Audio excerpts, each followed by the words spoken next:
So, this morning, can you name all of the gifts that you received for Christmas this year? I understand American culture fairly well, and I recognize that most of us probably received more than one gift. So, can you name all of the gifts that you received this Christmas? If you're like me, you might slip up a little bit. It's sometimes we receive gifts and we open them, and in the moment we're all excited, and then we set that one aside, and before long we might not even remember it.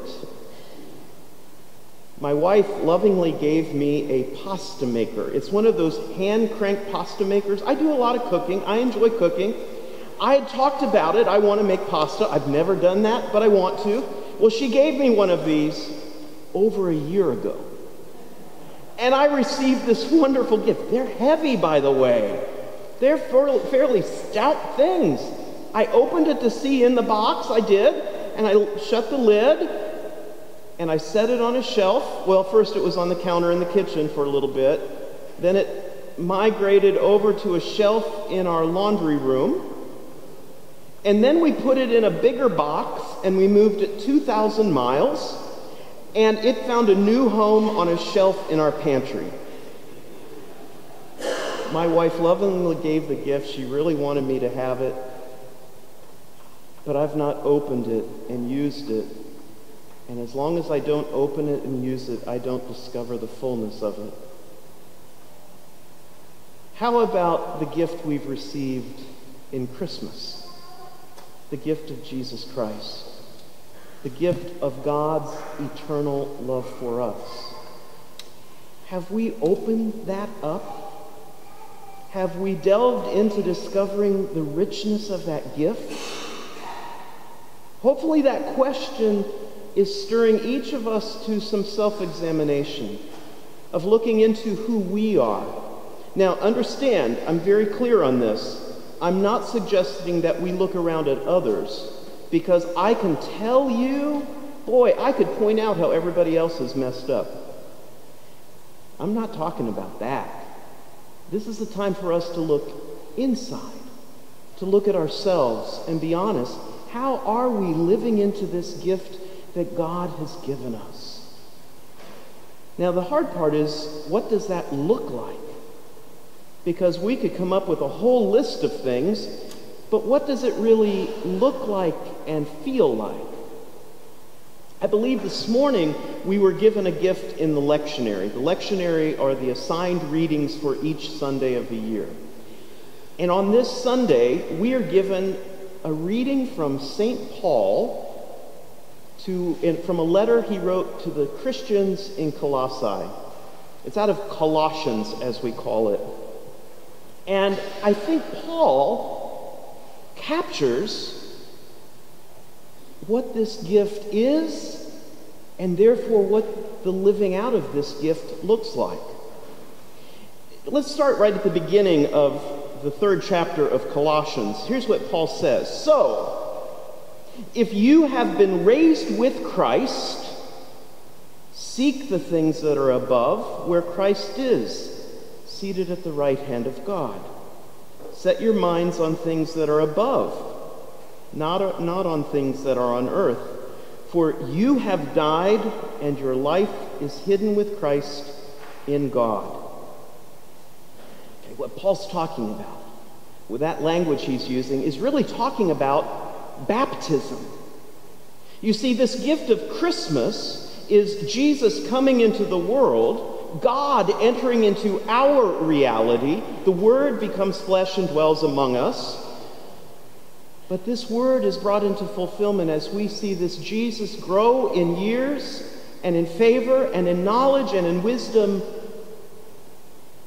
and then lay down his life for us on the cross to take away our sin. We are yoked to that gift in the waters of baptism. We are yoked to Jesus' death and to his resurrection. We are given that free gift of God's grace right there in the waters of baptism. So Paul is saying, so if you have been raised with Christ, this is what life begins to look like. See, when we start unwrapping this gift of God's love in our own lives, we can start to see what it might look like for us and in and through us. So Paul goes on, and he talks about some things that we step away from. He says, put to death, therefore, whatever in you is earthly.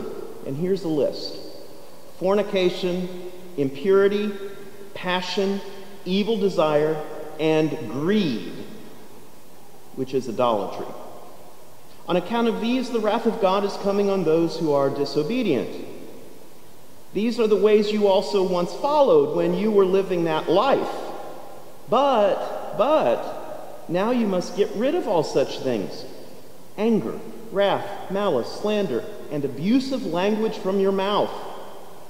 By the way, do not lie to one another, seeing that you have stripped off the old life and the old self with its practices, and have clothed yourselves with the new self, which is being renewed in knowledge according to the image of the Creator. So Paul's giving us a vision of, if we're going to open up this gift of God's grace, these are things that get pushed to the side. Our life starts to look a little bit different.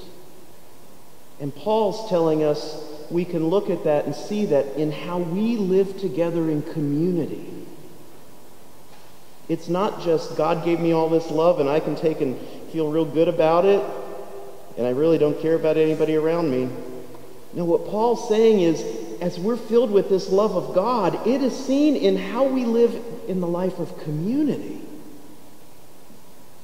One of the images I sometimes have used is, think about a sponge. You can get that sponge nice and wet, and think of the water going into that sponge as the love of God. And that sponge is just going to suck it up and suck it up and suck it up. But eventually that sponge, it's totally worthless unless you squeeze it. Unless that water is coming out of it too. The intent of it is for it to be lived out. So Paul gives us some more here. So if these are the things we put to the side, look what Paul said for what we take up. As God's chosen ones, holy and beloved, clothe yourselves with compassion, kindness, humility, meekness, and patience. Bear with one another, and if anyone has a complaint against another, forgive each other.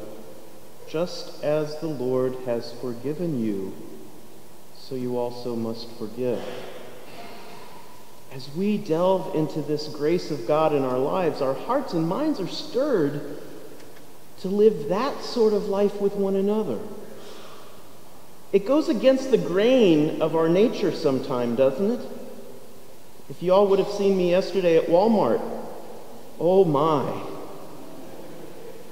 I fail at this at times, but by the grace of God, I'm forgiven and renewed, and I can call to mind, and I can seek to live into this every day even more.